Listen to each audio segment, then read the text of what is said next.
तो मैंने आपसे कहा था कि तमाम स्टूडेंट्स अपनी कोई कहानी लिखकर वो अगर सेंड कर दें तो मेहरबानी होगी उनकी, ताकि साथ साथ चीज़ों को प्रैक्टिकल करते जाएं तो बेहतर होगा, आपको थोड़ा बहुत फिर ही समझ आएगा। तो वो मुझे किसी ने भी नहीं भेजा, तो अभी तो सिर्फ कहानी का काम है, कहानी लिखनी, स्क्रिप्ट तो चले बाद में, एक फॉर्मेटिंग है वो चले आप सीख लेंगे तो आपके लिए बेहतर है, जिन्होंने सीखना चाहते हैं।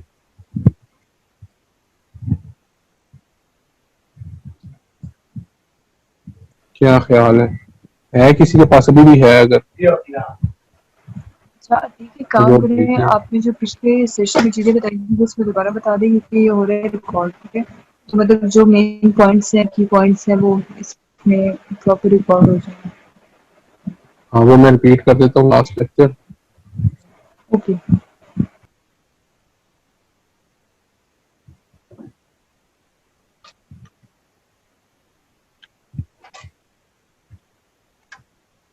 अच्छा एक तो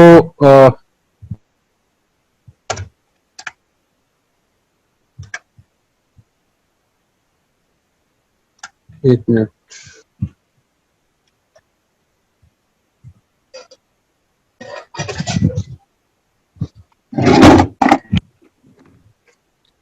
लास्ट लेक्चर में ना दो तीन चीजें मैंने आपको बताई थी। एक तो स्क्रीन राइटिंग के एलिमेंट्स क्या क्या हैं। स्क्रीन राइटिंग के एलिमेंट्स में तीन चीजें होती हैं। सबसे पहले आता है कैमरा लोकेशन। कैमरा लोकेशन से मुराद दो चीजें ली जाती हैं, इंटीरियर या एक्सटीरियर। इंटीरियर से मुराद होता है इंडोर शूट और एक्सटीरियर से मुराद होता है आउटडोर। जो भी आपका सीन होगा वो क्या आउट आउटडोर है या इंडोर है, किसी बिल्डिंग में है, किसी भी रूम में है, किसी किचन, अपार्टमेंट, ऑफिस, ये सब इंडोर। आउटडोर पार्क, गार्डन, किसी बिल्डिंग की छत, ये सारी चीजें आउटडोर में शामिल होंगी। तो पहला एलिमेंट आपका हो जाएगा camera location, with in bracket उसको लिख लीजिएगा इंटीरियर स्लैश एक्सटीरियर। दूसरा एलिमेंट होता है सीन की लोकेशन। लोकेशन में हम डिफाइन करते हैं लोकेशन कौन सी जगह, क्या वो बिल्डिंग है, किचन है, रूम है। रूम है तो किसका रूम है, जो भी आपके स्टोरी के मुताबिक। कोई पार्क है, कोई ऑफिस है, तो ये सीन की लोकेशन डिफाइन होती है इससे। और तीसरा एलिमेंट होता है टाइम का। टाइम में आप तीन चीजें, टाइम में आप दो चीजें बताते हैं, दिन है या रात है। ये इनफ होता है। बाज लोग होते हैं वो इसमें लेकर चलते हैं, वो कहते हैं कि डस्क है, शाम है, और अर्ली मॉर्निंग है, तो वो डिफाइन करते हैं, लेकिन उसकी ऐसा जरूरत नहीं होती। अब तीन चीजें, तीन एलिमेंट्स हो गए, कैमरा लोकेशन, सीन की लोकेशन और टाइम। अब इन तीनों चीजों को, इन तीनों एलिमेंट्स को हम एक लाइन में लिखते हैं। उस लाइन को हम कहते हैं स्लग लाइन या master heading, master scene heading. अब उस लाइन को लिखने का तरीका होता है इन तीनों चीजों को। अगर तो आप स्टोरी इंग्लिश में है तो आपके पेज का लेफ्ट मोस्ट जो साइड होती है वहां से आप स्टार्ट करेंगे। लेफ्ट मोस्ट साइड से आप स्टार्ट करेंगे और सबसे पहले आप लोकेशन, कैमरा लोकेशन लिखेंगे। फॉर एग्जाम्पल इंटीरियर है तो आई एन टी डॉट, अगर एक्सटीरियर है तो ई एक्स टी डॉट। उसके बाद स्पेस देंगे या टैब दे दें। लोकेशन है आपकी हाउस। अच्छा, अगर आपके स्टोरी में दो तीन घर हैं तो आप बता सकते हैं अहमद हाउस, कोई भी करेक्टर है जिसका वो घर है, फायजा हाउस, मुख्तियार हाउस, कोई भी, लजपाल हाउस, कोई भी कह सकते हैं। उसके बाद आपने हाइफन देना है और उसके बाद लिखना है डे या नाइट, जो भी है। Interior, house, day. अच्छा,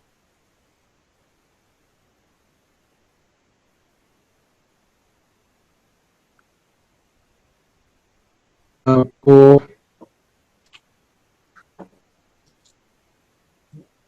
इसका एक मिनट,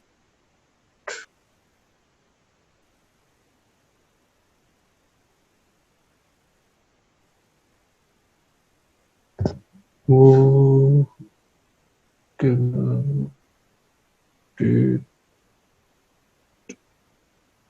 चलें कैमरा, मैं इसमें स्क्रीन दिखाना चाह रहा था, जिस तरह मैंने लिखा है वो कैमरा रोटेट नहीं हो रहा, तो अच्छा स्क्रीन शेयर हो जाती है ये अगर आप तो स्क्रीन शेयर कर लीजिए। नहीं, स्क्रीन शेयर नहीं होगी, वो लैपटॉप अलहदा से, मैं मोबाइल से कनेक्टेड हूँ और मैं लैपटॉप की स्क्रीन दिखाना चाह रहा था थ्रू मोबाइल, लेकिन वो मेरे ख्याल सिर्फ जो बैक कैमरा है वो शायद सेव है या नहीं, अगर है तो बता दें किस तरह होगा।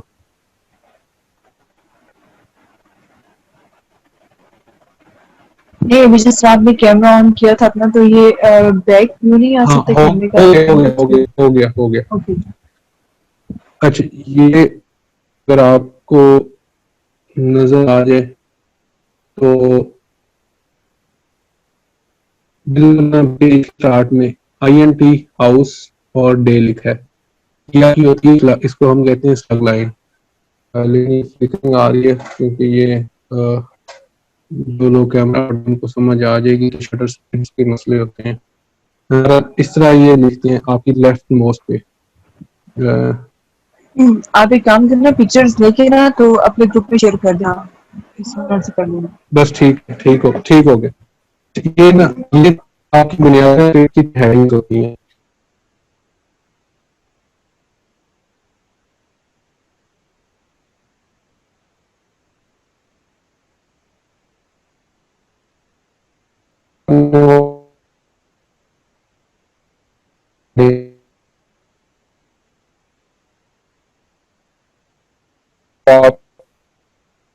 लोकेशन, सीन की लोकेशन और टाइम। अब अगर उर्दू में लिख रहे हैं तो सिर्फ चीजों को चेंज करना है। अब राइट मोस्ट पे हो जाएंगे और इंटीरियर और आउटडोर, इंटीरियर और एक्सटीरियर के लिए हम वर्ड यूज करते हैं उर्दू में अंदरूनी मंजर या बैरूनी मंजर।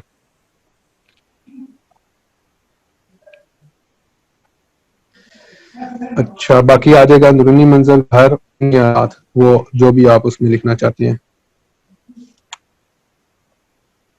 अच्छा, सीन होता क्या है,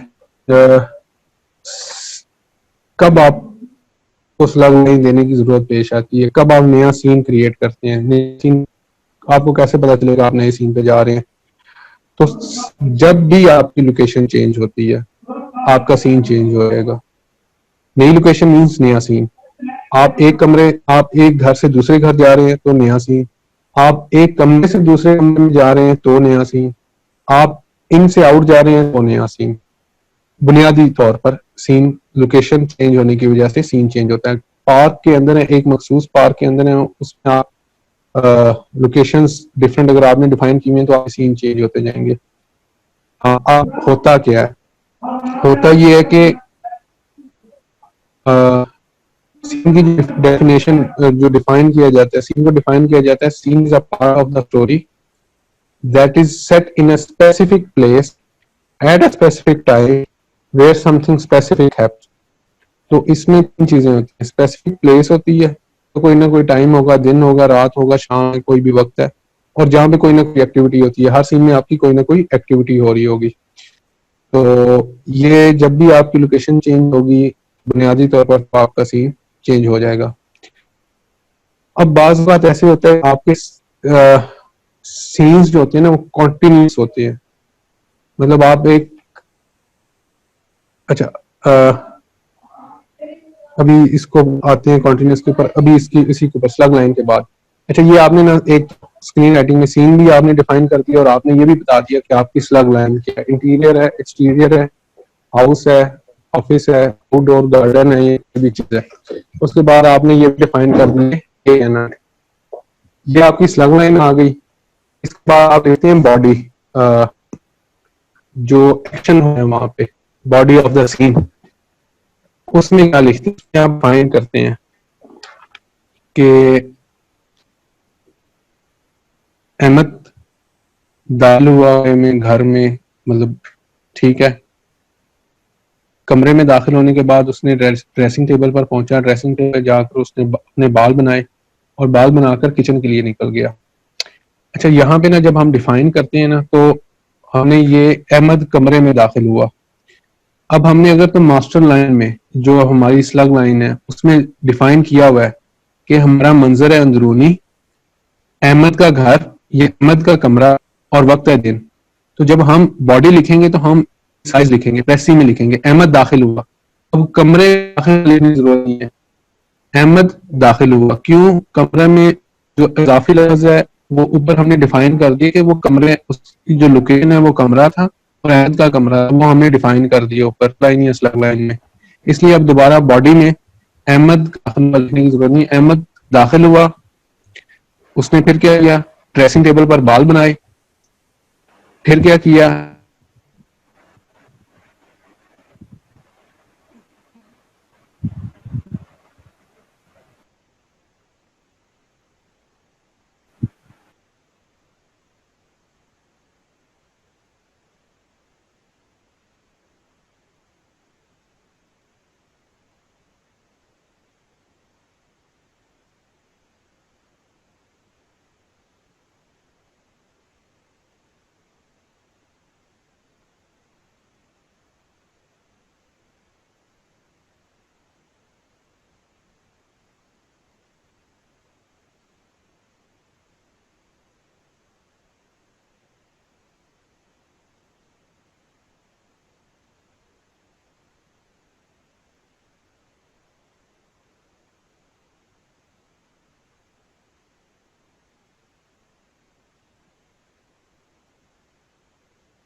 बोले बोले। हेलो जी। एक तो ये जी जी, कि बोले बोले। अभी मुझे जो रिदा है इन्होंने कुछ स्टोरी लिखी है, ठीक है, तो उनसे पूछ लीजिएगा। और दूसरी चीज़ ये कि जो स्क्रिप्ट होता है, मैंने एक जगह स्क्रिप्ट में पढ़ा था कि आप ये दो चीज़ें तो मेंशन करते हो, उसमें ये चीज़ भी होती है कि जिस कमरे में, जिस तरह आप अभी आप बता रहे थे कि उसका कमरा है, तो उसकी कंडीशन भी लिखी हुई होती है, सिचुएशन लिखी हुई होती है कि इसके कमरे में ये चीज़ जहाँ है, ये चीज़ वहाँ है, तो वो क्या चीज़ होती है? मतलब उस कमरे की जो सिचुएशन सारी लिखी हुई। हाँ, वो लिखते हैं बॉडी में। जो आपकी स्लग लाइन के बाद जो body of of the action होता है ना, जिसमें आपने एक्शन डिफाइन करना होता है। एक अहमद कमरे में दाखिल हुआ, उसने ड्रेसिंग टेबल पर बाल बनाए। अब वहां पर आप पूरी मंजर कशी कर सकते हैं, सीन के बारे में बता सकते हैं कि उस कमरे की ये सिचुएशन होगी कि कमरा जहाँ पे लाइट मध्यम है, वो या बहुत रोशन है वो कमरा, या उसकी लाइटिंग इस तरह हुई है, चीजें इस तरह बिखरी हुई हैं। जो भी आप सिचुएशन बताना चाहते हैं वो उस कमरे को डिफाइन करेंगे आप उसी बॉडी ऑफ द एक्शन में। अ, उसके बाद बॉडी ऑफ द एक्शन के बाद फिर वहां पे आप लिखते हैं डायलॉग्स कि वो अहमद ने अगर वहां पे कमरे में कोई मौजूद है और उससे कोई बात करनी है, तो उसके बाद उन करेक्टर्स के डायलॉग्स आते हैं। करेक्टर का नाम आता है मिड ऑफ द पेज में। उसको मिडल में लेके आएंगे और उसका डायलॉग हम शुरू करेंगे लेफ्ट साइड से, और उर्दू है तो राइट साइड से, और वो पूरा डायलॉग बोलेगा। अ, तो जो भी आपने डिफाइन करना है कमरे की सिचुएशन, हालात वाकयात, मतलब जिस तरह हम अफसाने में लाते हैं अपनी स्टोरी में कि जी वो कमरा है, उस कमरे की लाइट जो है वो जल बुझ रही है, या वो लैपटॉप पर बैठा है, लैंप की रोशनी आ रही है, कोई किताब या और वो किताब पढ़ के साथ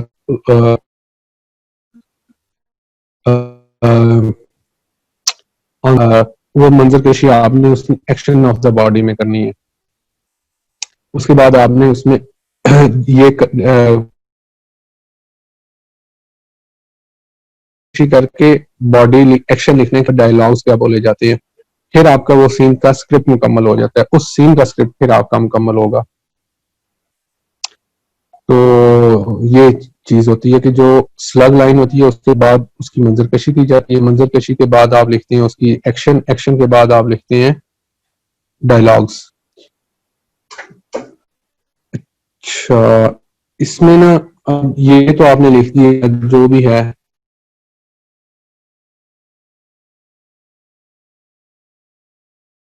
किचन के लिए निकल जाता, आप कहते हैं कि वो किचन में से पानी का गिलास पीता है और घर से बाहर चला जाता है। अब आपको ज्यादा उसको सीन नंबर ऑफ सीन्स बढ़ाने की जरूरत नहीं है। सिर्फ आप क्या करें, खत्म होगी जहां पे उसका कमरे का सीन खत्म हुआ है,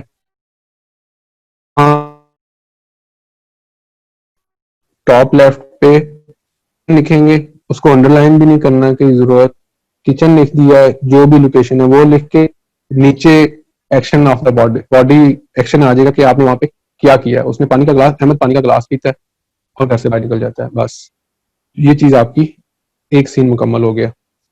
फिर कुछ सीन आते हैं जो कॉन्टिन्यूस सीन्स होते हैं, थोड़ा सा कॉम्प्लेक्स करते जाते हैं आहिस्ता।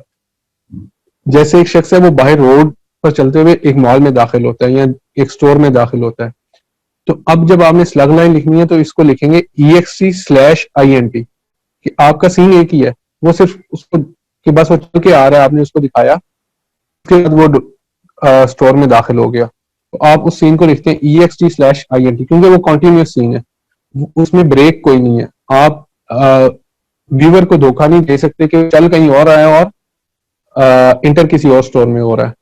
तो उसको धोखा देने के लिए व्यूअर को आपको फिर बड़ी टेक्निकली उस चीज को हैंडल करना पड़ेगा। तो हम क्या करते हैं कि हम ये कहते हैं कि बस ठीक है, हम एक लोकेशन पे जा रहे हैं, इस स्टोर में हमने शूट करना है, तो उसको स्टोर से बाहर एंटर होते हुए दिखाना है, तो हमने उसमें लिख दिया कि EXT/INT कि ये एक्सटीरियर से इंटीरियर की तरफ जा रहा है। इसी तरह अगर वो अंदर से बाहर जा रहा है तो INT/EXT के इंटीरियर से स्टार्ट होंगे और एक्सटीरियर की तरफ खत्म करेंगे। इसको ये आप डिफाइन कर देते हैं, इसको हम कॉन्टिन्यूस शॉट कहते हैं। वो स्टोर में दाखिल हुआ, उसने स्टोर के 4 चक्कर लगाए, रह के वहां से 2 चीजें ली, काउंटर पर आया, पैसे दिए कैशियर को, कैशियर को पैसे या बिल का पूछा, बिल का पूछता, वो कहता है जी आपके इतने पैसे बने, पैसे निकालता है, साथ ही वॉल्वो निकाल के कहता है आपके पास जो कुछ है मुझे दे दें, वरना अपनी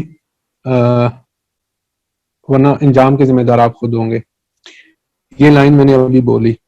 इसको जब मैं लिखूंगा तो पहले मैंने इसी तरह रफ लिख दिया, मैं इसको दोबारा पढ़ूंगा कि ये लाइन बोलने में कितनी आसान है, क्या इसमें अल्फाज अटक तो नहीं रहे, जुमला आसान या गो थ्रू है, जुबान पर आम तरह, जिसको हम आम लफ्जों में कहते हैं जुबान पर चढ़ता है ये जुमला कि नहीं चढ़ता, अटकता तो नहीं है बंदा इसको जुमले को बोलते हुए, रवानी रहती है उस जुमले में कि नहीं रहती, और वो जो स्ट्रेंथ है डायलॉग की वो रहती है कि नहीं रहती। तो जब आप लिखेंगे इसको रिफाइन करते जाएंगे, फिर आप इसको पढ़ेंगे, फिर आप देखेंगे इसको बोलने में कितनी आसानी है, खुद बोलकर देखेंगे, उस टोन में बोलकर देखेंगे, तो आपका वो जुमला रिफाइन होता जाएगा, वो डायलॉग रिफाइन होता जाएगा। तो इसीलिए स्क्रिप्ट को हम बार बार पढ़ते हैं, ड्राफ्ट बनता है, फिर उसका फर्स्ट ड्राफ्ट बनता है, सेकंड ड्राफ्ट, फाइनल ड्राफ्ट, जो भी है वो इस नाम देते जाते हैं हम उसको। तो ये चीज आप देखते हैं। ये हो गया एक कॉन्टिन्यूस शॉट जिसमें अंदर से वो बाहर आया या बाहर से अंदर आया, जो भी है। इससे भी कॉम्प्लेक्स सीन्स होते हैं, जिस तरह आप एक कैसीनो का शॉट है, अब आपको ये तो पता है कि इंटीरियर भी है, लोकेशन कैसीनो है, वक्त रात का है, नाइट है। आप लिखते हैं एक करेक्टर है, वो कैसीनो में दाखिल होता है, दाखिल हो गया। अब कैसीनो में 3-4 लोकेशंस, डिफरेंट लोकेशंस होती हैं। एक जगह काउंटर है जहां पे ड्रिंक्स हैं, एक डांसिंग फ्लोर है, एक जहाँ पे आरजे बैठा हुआ है, एक जहाँ पे लोग बैठ के कुछ खा रहे हैं, कुछ पी रहे हैं या कुछ भी कर रहे हैं, तो डिफरेंट लोकेशंस एक ही रूम में है, एक ही लोकेशन में है। तो आप क्या करेंगे, आप सीन अब एक आपका एक ही चलेगा। वो दाखिल हुआ, काउंटर पर गया, काउंटर पर उसने बैठा, ड्रिंक ली, सिगरेट लिया, जो भी है, वहां से उठ के वो डांस फ्लोर पे आता है। अब काउंटर पे तो वो आ गया, ये तो आपने पहले डिफाइन कर दी कि वो काउंटर पे आता है, वहां पे उसका डायलॉग ये है, एक सिगरेट या एक ड्रिंक या कुछ भी। उसके बाद आप कहते हैं कि वो डांस फ्लोर पे जाता है, तो आपने उसको डांस फ्लोर पे वो नया सीन नहीं होगा, सिर्फ क्या करेंगे, एक लेफ्ट साइड पे एक हेडिंग दे देंगे, एट डांस फ्लोर, ठीक है। और उसके बाद डांस फ्लोर के ऊपर वो जो एक्टिविटी करेगा, वो डांस करता है, जो भी करता है, डांस फ्लोर से वो जाता है और आरजे के पास जाता है, उसको कोई वो कहने जाता है कि जी मैंने ये सॉन्ग लगा कर दें या ये करें।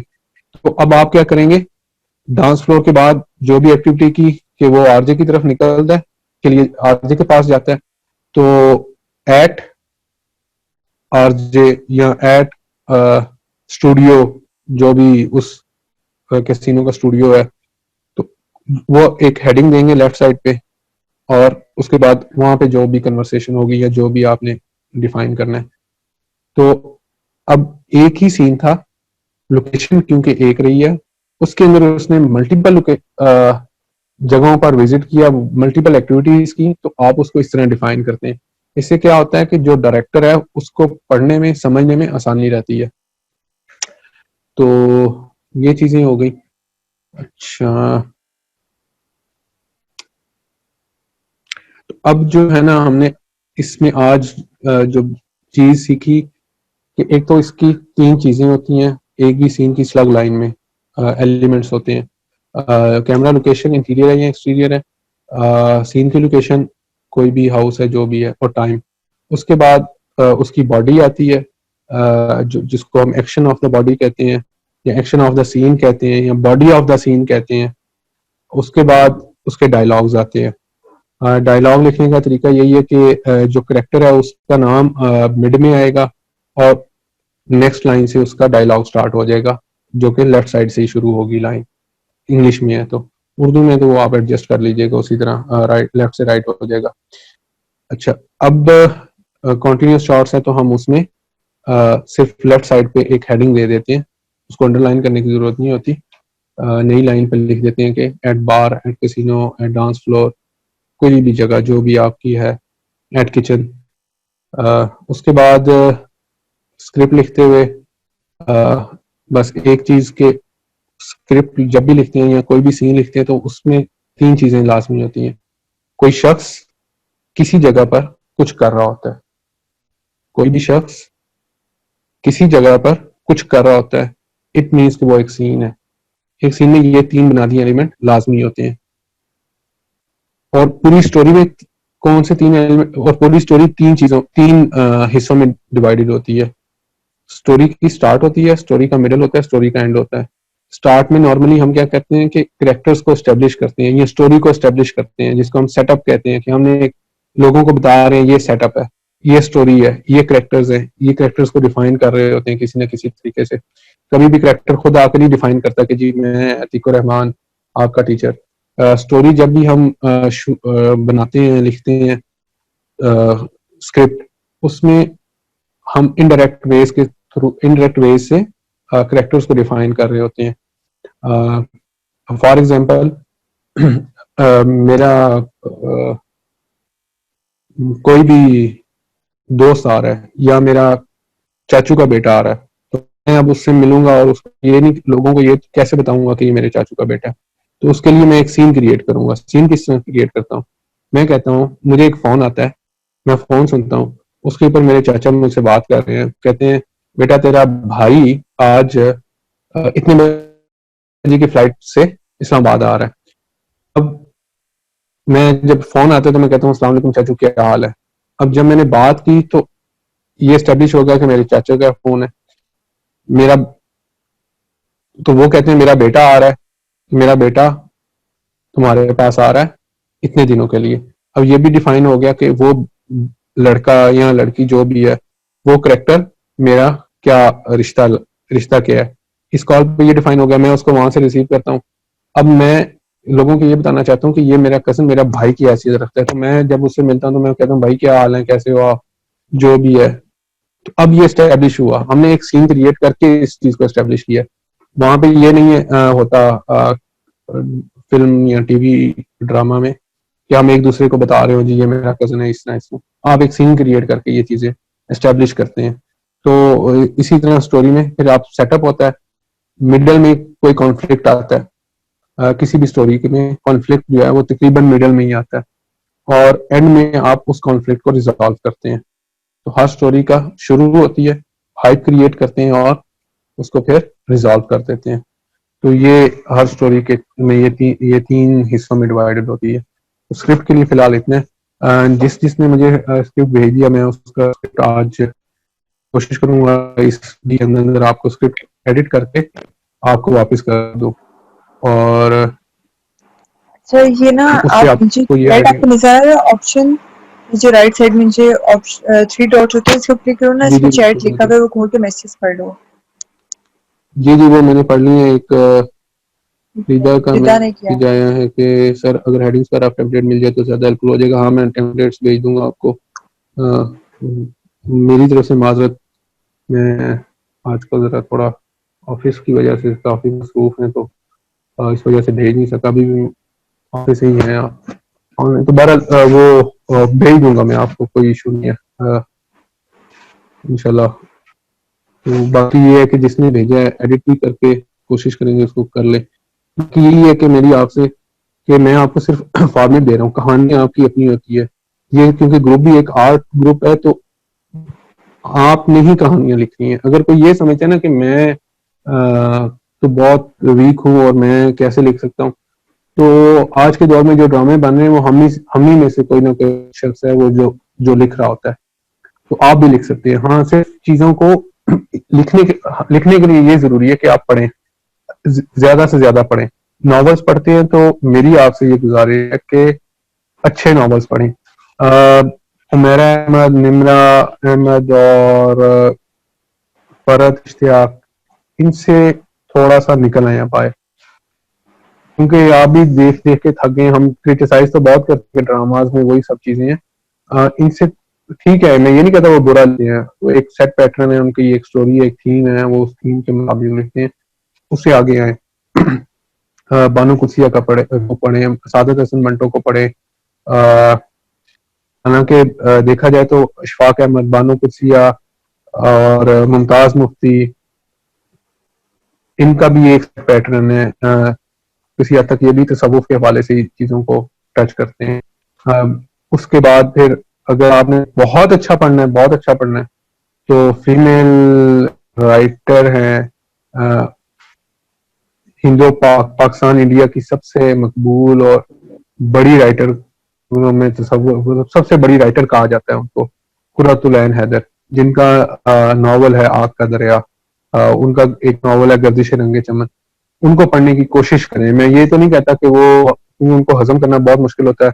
अगर आप एक नावल एक दिन में पढ़ते हैं तो शायद उसका एक पेज आप एक दिन में हजम कर सकें। और सोचें, डिफरेंट एंगल से एक चीज को सोचें।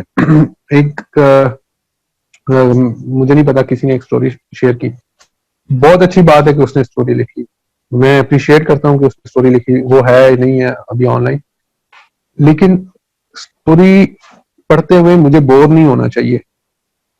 आप आप तो बोर नहीं हो रहे क्योंकि आप लिख रहे हैं, आपको तो ये है ना कि मैंने लिखा है। जब आपने स्टोरी लिखी है ना, तो आपको जब दूसरे को सुनाए तो बोर ना हो।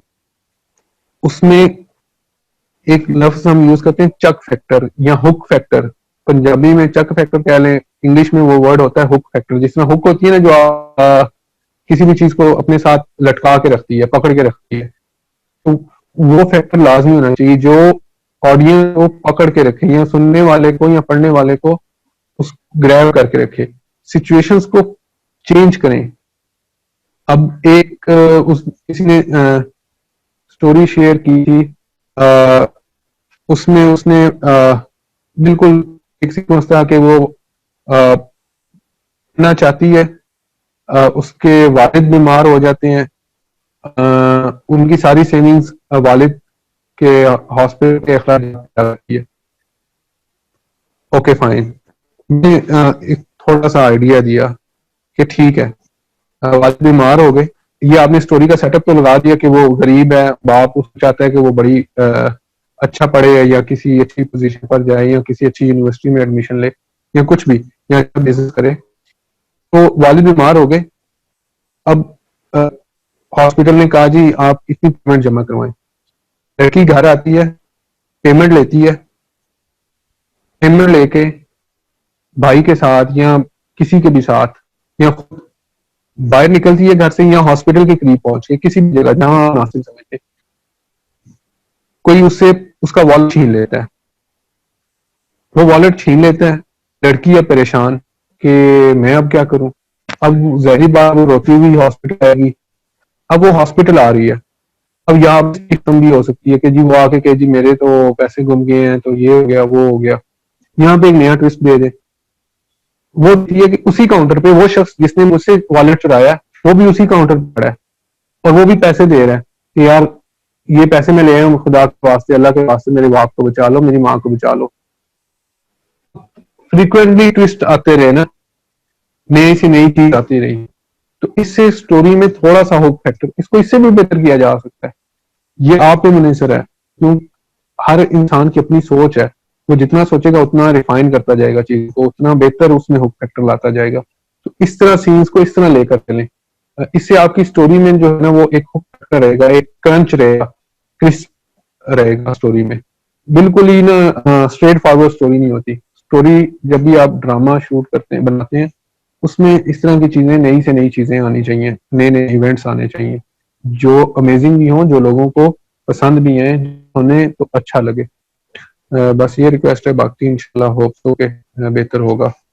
फिलहाल के लिए इतना ही।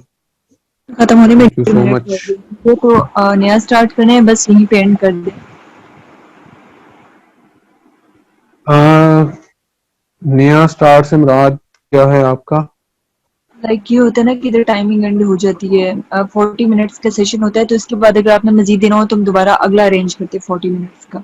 तो बस इतना बहुत है ना, बाकी अब नहीं नहीं नेक्स्ट नहीं, बस बस क्लास। बस इतना इतना बहुत, हाँ हाँ इतना बहुत है। अभी वो जो बस यही है कि आप सारे अपना अपना स्टोरी शेयर करें, मैं कोशिश करूंगा उनको स्क्रिप्ट की फॉर्म में लेके आने की, या मैं कोशिश करूंगा उस स्टोरी को स्टार्ट कर दूं स्क्रिप्ट की, बाकी उसकी एंडिंग तक आप खुद उसकी स्क्रिप्टिंग करके फिर मुझे भेज दीजिएगा। तो उससे ये है कि आप प्रैक्टिस करेंगे ना तो चीजें आपकी बेहतर होंगी। ये चीजें सिर्फ प्रैक्टिस से आती हैं, करने से आती हैं। और सोचना तो स्टोरी की हद तक है, स्क्रिप्ट को फिर, और स्क्रिप्ट के ऊपर क्या सोचना होता है ये एक अलग डिबेट है, किस तरह सोचेंगे। लेकिन बहरहाल आपको कुछ ना कुछ चीजें क्लियर हो जाएंगी, किसी न किसी नतीजे पर आप पहुंच जाएंगे, किसी न किसी को प्रेजेंट करने के काबिल हो जाएंगे। बाकी ये फिर वो जिसको प्रेजेंट करेंगे हो सकता है वो आपको मजीद गाइड करेगा कि इसको किस किस तरह लेकर चलना है। तो फिलहाल इतना बहुत। ठीक है, thank you so much. Okay, बस आपका सेशन एंड हो रहा है, आधा मिनट रह गया। ठीक है, बाकी आप फिर ग्रुप में डिस्कस, मैं ये रिकॉर्डिंग में सेंड कर दूंगी जब यूट्यूब में आ जाएगी। ठीक है, okay, thank you so okay, much. कोई इशू नहीं, कोई इशू नहीं। अल्लाह ओके, थैंक हाफिज। यू।